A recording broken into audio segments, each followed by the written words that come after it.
Dans cette vidéo, on va voir des choses plus sérieuses. Donc là, après avoir préparé notre environnement, après avoir intégré le template, maintenant il y a là cette étape dynamique, c'est-à-dire on va commencer à préparer les données. Et là, pour préparer les données, donc tout commence dans la partie modèle. Donc on va découvrir c'est quoi la notion de ce modèle et on va bien sûr préparer nos propres modèles pour notre application. À tout de suite.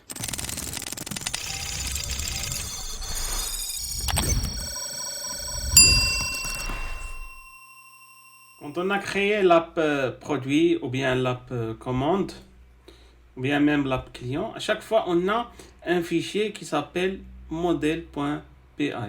Donc ce modèle-là, donc c'est la partie qui fait l'interfaçage entre, c'est-à-dire ce code-là, ce code Python et la base de données. C'est-à-dire, si par exemple on veut créer donc une base de données des clients, donc il faut bien sûr créer déjà le modèle des clients parce que c'est ici qu'on va préparer donc comment les données seront stockées dans notre base de données. En tout cas, donc je vais vous montrer comment. Donc là, je commence par l'exemple de produit. Donc produit, donc ici je suis dans le fichier par exemple modèle. Donc ici je vais créer le modèle produit. Ça veut dire quoi un modèle produit? Donc bien sûr, comme on a dit, quelles sont les informations qu'on doit avoir par rapport à produit. Donc généralement, pour produit, on aura besoin d'un identifiant, on aura besoin du nom du produit, on aura besoin également du prix du produit. Donc là, comment on va faire ça ici dans Django? Donc ici, je vais utiliser ce schéma pour comprendre. Donc dans Django, donc on va déclarer ceci comme classe. Donc, comme vous savez, donc dans la programmation orientée objet, donc ici, la classe, quand on définit une classe et on veut que cette classe hérite quelque chose, donc ici on met entre parenthèses. Donc ici on va donner un nom à cette classe. Donc généralement la classe ça commence par une lettre majuscule. Donc on fait un héritage du modèle standard de Django parce que Django, donc déjà ici, il est en train de nous aider. Il a déjà créé des choses, des formats donc qui sont définis par défaut dans le code. Et là, donc, on va les hériter pour créer notre produit. Donc, lorsqu'on va définir une classe produit, donc ici, il y aura des champs. On aura un identifiant, on aura un nom et on aura un prix. Après, donc, on va donner le type de chaque champ. Par exemple, un identifiant ou bien un ID. Donc, il sera sous forme nombre entier. Par exemple, le nom du produit, donc ça va être plutôt une chaîne de caractères. Pour le prix, donc ça va être un nombre réel. Voilà, donc ici pour chaque type, on va voir plus loin donc d'autres types de champs. Et bien sûr, avec la pratique, vous allez découvrir plein de champs. Et là, donc, une fois qu'on a créé donc ces trois champs, lorsqu'on va stocker les données, donc, ils seront stockés de cette manière. Par exemple, si j'ai un produit de type, je ne sais pas, ordinateur, donc, il aura un identifiant. Par exemple, ici, identifiant numéro 1. On aura le nom, donc qui est stocké ici sous forme de chaîne de caractères, on aura le prix. Bon, ici j'ai mis 400, donc nombre entier, mais on peut avoir par exemple 400, je sais pas, 5 par exemple. Donc c'est possible d'avoir ce type de champ parce que ça va être un nombre réel. Voilà, donc chargeur, TV, donc en tout cas, donc les champs, c'est-à-dire les données donc seront stockées de cette manière dans ma base de données. Et ceci grâce à la définition donc du modèle donc, dans Django. En tout cas, on va voir ça en pratique donc dans notre code. Donc ici pour la partie produit, donc ici je vais créer le modèle produit. Donc pour créer le modèle produit, donc on a dit que ça va être classe. On va définir une classe et on va lui donner un nom. Par exemple, ici on est dans produit, donc on va l'appeler produit, donc P majuscule. Il va hériter donc le modèle de Django. Donc ici, remarquez, donc déjà ici on a importé donc from django.db, donc database, donc c'est-à-dire base de données. Donc on importe les modèles. Donc là on va hériter. Donc on hérite ce modèle point modèle. Voilà. Bien sûr, pour prendre les caractéristiques d'un modèle. Maintenant, on va définir les champs. Donc, on a dit qu'on va mettre un nom, qu'on va mettre un prix. Donc ici, il faut la partie ID, on ne l'a pas définie parce que elle est définie par défaut. Donc ça, c'est pas la peine de le mettre. Donc ici, on va mettre modèle, point. Donc on a dit ici que ça va être chaîne de caractères. Donc le champ, c'est-à-dire lorsqu'on met ici point, donc remarquez, on a plusieurs types de champs. Donc on a même ici donc float field, on a mini to mini field, image field, boolean field. Donc, en tout cas, ça dépend de ce que vous voulez. Donc pour le moment, on va utiliser char field. Donc là, il y a certains paramètres qu'il faut définir. Donc bien sûr, c'est-à-dire pour protéger donc ce champ, donc on doit définir une taille maximale. Donc ici, on va mettre max length et on va mettre 200. Et on va mettre une valeur par défaut, donc ici, donc ça va être null. Donc là, donc on va mettre comme ça. Pour le prix, donc la même chose, donc on va mettre ici modèle, point. Ça va être de type nombre réel, donc float field. La même chose ici, il faut définir une valeur par défaut. Et voilà, donc ici c'est pour modèle. On va essayer de faire la même chose pour les autres. Donc c'est-à-dire pour, comme on le laisse en dernier. Ici dans client, donc ici je vais mettre modèle également. Donc de la même façon, donc je vous laisse deviner, donc ça va être plutôt classe. Et là donc qu'est-ce qu'on a dit? Donc il faut mettre la première lettre en majuscule, donc client. Et donc il faut hériter, voilà, hériter. Et là donc modèle. Maintenant on va définir les champs. Donc pour un client, donc généralement il est caractérisé par nom. On peut rajouter par exemple c'est pas téléphone. Et là donc on va rajouter un champ que je vais même mettre dans notre pour produit. Donc on va l'appeler date création. Donc il ne faut pas utiliser les lettres majuscules, les accents plutôt. Donc date de création, c'est-à-dire on va générer automatiquement lorsqu'on crée un client. Donc on va mettre ici une date de création. Donc ici ça va être modèle point. Donc pour nom, donc ça va être la même chose donc tout à l'heure. Donc char field. Et on va définir une taille maximale. Max length 200. Et on va mettre une valeur par défaut. Voilà. Pour téléphone, donc la même chose, modèle. Bon, on va mettre également char field parce que parfois on rajoute le plus. Donc max length 200 et bien sûr null true. Voilà. Sinon pour la date de création, donc là ça va être un peu différent. Donc, modèle date. Donc ici, remarquez ici on a date field et date time. Donc date time, c'est-à-dire on en rajoute l'heure. Et là donc c'est uniquement la date. Bon, on peut rajouter ici l'heure pour plus de précision. Donc là il y a un champ spécial qui s'appelle AutoNow Add. Donc ici donc c'est un champ qui génère automatiquement la date. Donc on ne serait pas obligé de renseigner ce champ, c'est généré automatiquement. Et bien sûr il y a la valeur par défaut. Donc voilà. Je vais rajouter partie commande. J'espère que vous n'êtes pas perdu. Donc on fait rien. Donc à chaque fois, pour chaque app, on crée un modèle. Bien sûr, on aurait tout regroupé dans une seule app, mais donc là, c'est pas très clean dans les règles de Django. Donc je préfère comme ça. Comme ça, donc si vous avez un problème dans client, donc vous allez directement dans le code client. Si vous avez un problème dans la partie commande, donc vous allez directement dans la partie commande. Donc comme ça, donc ça va être plus maîtrisable. Donc là, donc ça va être classe commande modèle.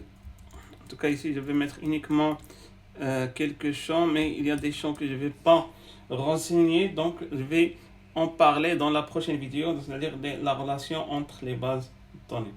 Donc pour la commande, je vais mettre, donc normalement je dois avoir client et je dois avoir un produit. Donc ces deux champs-là, mais ils seront dépendants donc de certains paramètres. J'aurai également le statut, c'est-à-dire est-ce que c'est livré, est-ce que c'est pas encore livré, et j'aurai encore date création, donc pour avoir toujours une traçabilité. Donc pour statut, donc statut ici je vais mettre modèle charge field. Donc toujours max length. Max length. Bon, je vais mettre encore 200. Null, bien sûr. Sauf que là, donc, je vais mettre quelque chose de différent. Donc là, je veux que statut soit une liste prédéfinie. C'est-à-dire, je choisis entre les éléments d'une liste. Donc, comment je peux faire ça? Je vais créer cette liste ici que je vais appeler, par exemple, statut. Et je vais définir ceci sous forme de tuple. Donc ici, je vais mettre en instance. Bon, on écrit les deux fois. En instance.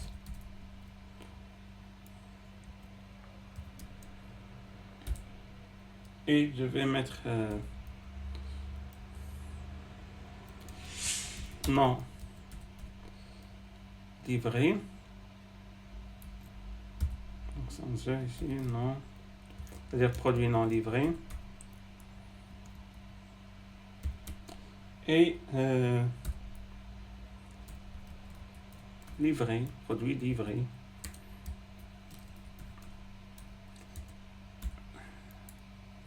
Voilà donc ici les cas que je veux. Donc pour les intégrer dans mon champ, donc je vais prendre ce nom-là, donc statut.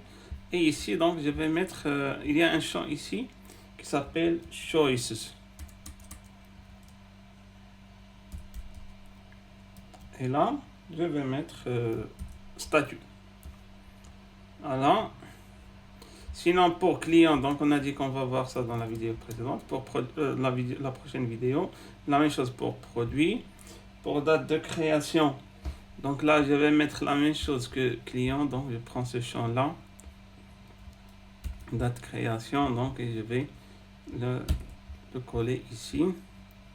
La même chose pour produit, donc je rajoute ce champ. Bien sûr, je peux avoir les champs que je veux. Voilà. Donc maintenant, c'est bon pour les champs. Je vais vous montrer quelque chose. Je vais lancer le code. Donc ici, Python manage.py run server. Exécute. Remarquez ici, il y a une partie en rouge.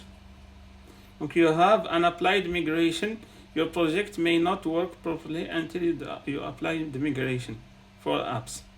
C'est-à-dire, donc ici, j'ai créé les modèles, mais je dois migrer ces modèles. Parce qu'on a dit, donc, c'est-à-dire ces modèles font le lien entre le code, c'est-à-dire mon code Django et la base de données, c'est-à-dire mes données seront stockées de cette manière telles qu'ils sont définies dans le modèle.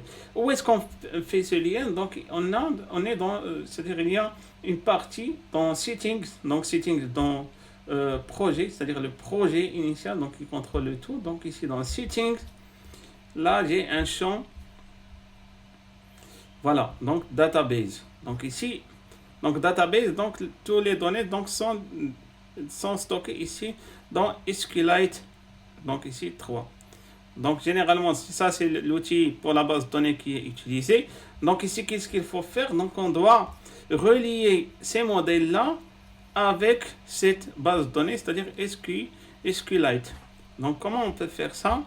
Donc, ici, il y a deux commandes. Donc, on va mettre Python manage.py et make migration. Donc, ici, on va demander de créer déjà ce qu'on va migrer. Et voilà, donc on a ici les éléments. Donc ici, il nous dit qu'on a créé un modèle produit, un modèle commande. Voilà. Donc maintenant, on doit migrer tout ça. Donc comment on peut... D'ailleurs, c'est ici que travaillent ces fichiers-là. Donc remarquez ici, dans migration, donc ici, on a créé par exemple ici, initial 001, c'est-à-dire la première migration. Et là, donc si on ouvre ce fichier, bien sûr, à ne pas toucher, ne pas modifier ici. Donc ici, il a créé les champs. Donc on a ici ID qui est généré par défaut, donc autofield. On a statut, on a date création. Donc la même chose pour les autres ici, par exemple pour client, donc on a ça. Voilà, donc on a client, on a donc ici ID, nom, téléphone et date création. Maintenant, on va migrer, c'est-à-dire on doit utiliser cette commande Python manage.py, mais là donc c'est pas make migration, donc cette fois-ci mais migrate. Ces deux commandes généralement on les exécute l'une après l'autre, c'est-à-dire au début on écrit make migration et là on met migrate et voilà, donc tout en base de données donc maintenant donc a été migré dans la base de données. Voilà, donc maintenant on clique sur un serveur. Maintenant donc voilà, donc la partie rouge a disparu. Bon, maintenant est-ce qu'on a terminé? Donc, pas encore, donc il y a une chose qu'il faut mettre. Donc on veut bien sûr voir cette base de données. Donc maintenant, donc pour voir ces champs-là, donc ou bien pour pouvoir les modifier, donc comment on peut faire? Donc ici il y a une console admin qui est créée par c'est-à-dire par Django. D'ailleurs, j'ai déjà parlé ça dans les vidéos précédentes. J'ai dit qu'il existe des parties qui sont déjà développées par Django, donc et qu'on peut utiliser. Donc maintenant, donc on va en parler. Donc cette console s'appelle Django Admin. Donc voilà, ici je suis c'est-à-dire dans mon application. Ici, si je clique sur le lien et je mets ici /admin. Attendez. Je dois lancer ici le serveur. Donc run server. Voilà. Donc ici, si j'ai mis /admin, voilà, donc ici, j'ai une console Django Administration. Mais là, donc, je n'ai pas de code, ni de login, ni de mot de passe pour y accéder. Donc, comment y accéder? Donc, voilà, donc, pour créer le login et mot de passe donc, de Django Admin. Donc, ici, on va mettre Python manage.py create super user. Donc, Python manage.py create super user. C'est-à-dire on va créer un compte super user donc pour accéder à notre console admin. Voilà. Donc ici on me demande un username. Donc je vais mettre ici format 6. Voilà.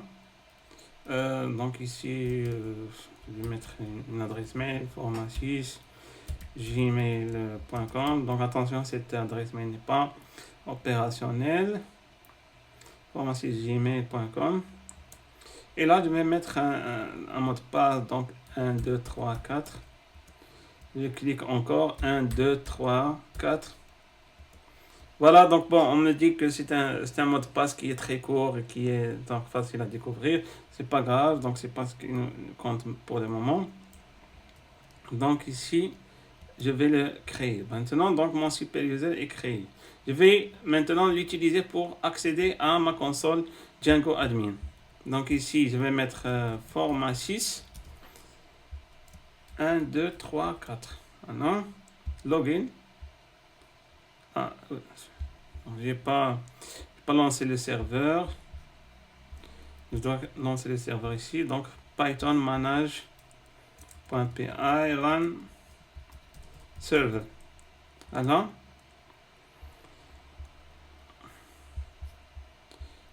Je vais tenter encore une fois. Donc ici, c'est déjà enregistré, format 6, 1, 2, 3, 4.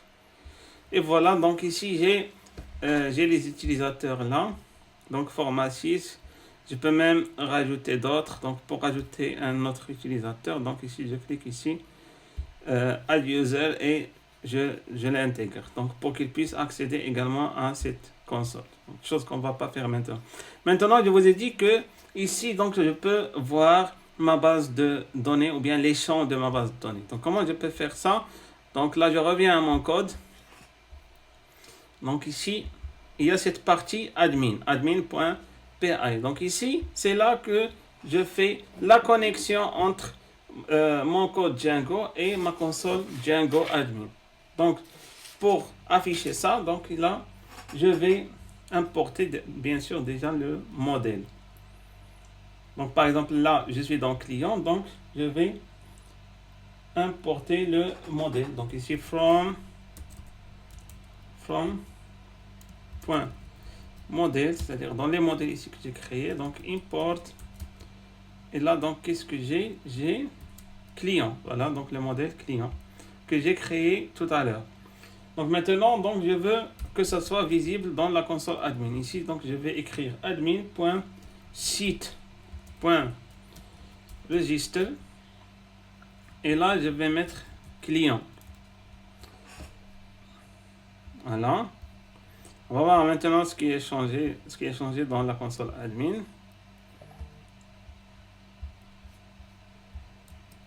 Et voilà, remarquez, donc le champ client est ajouté. Maintenant, donc je peux rajouter un client. Donc je vais cliquer ici, add.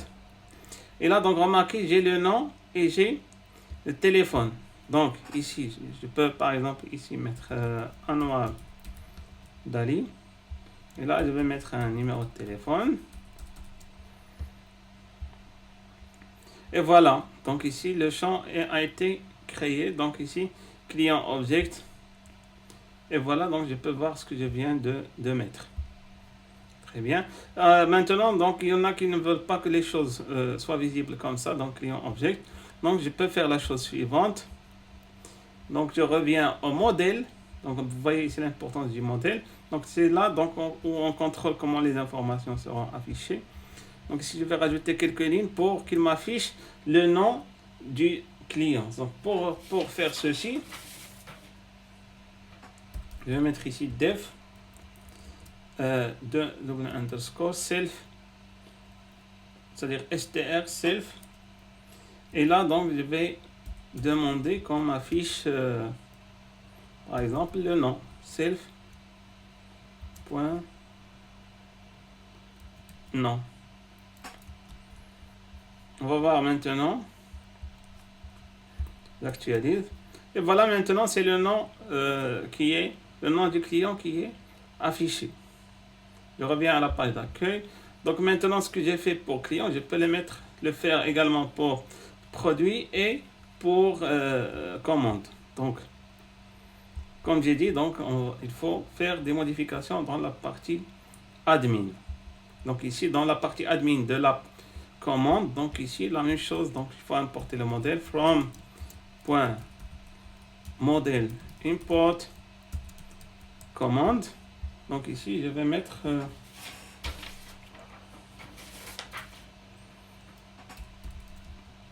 admin.site.register commande. Alors bon, je ne vais pas actualiser, je vais faire la même chose déjà pour produit. Bon, je vais copier ça pour gagner du temps. Et là dans admin, donc je vais coller.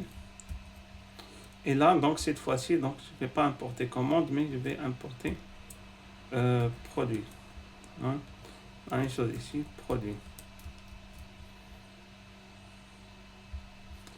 Voilà. Et voilà, donc ici j'ai commande. Donc commande, si je veux ajouter une commande, voilà, donc j'ai uniquement statut. Et statut, donc ici j'ai en instance non livré, donc que j'ai défini tout à l'heure.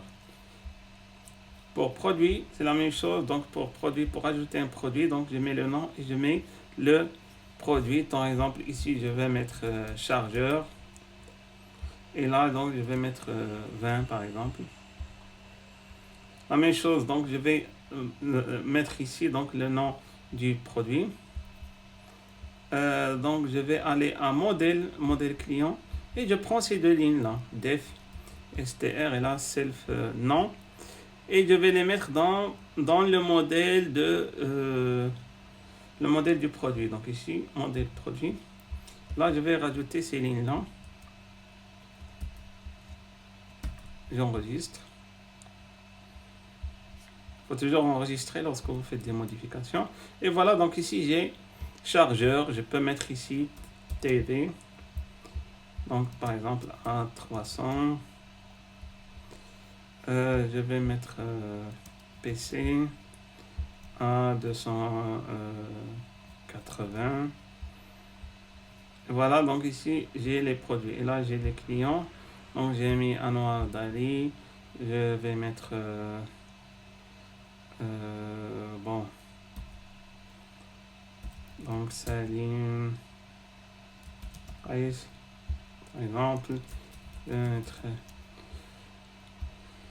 Voilà, donc ici j'ai deux clients pour les commandes, donc je ne vais pas les modifier parce que je dois parler donc avant donc de la partie relation entre bases de données, c'est-à-dire one-to-one et many-to-many. Et ceci, on va le voir dans la prochaine vidéo. Donc maintenant, je vais m'arrêter là et je vous dis à la prochaine. Au revoir.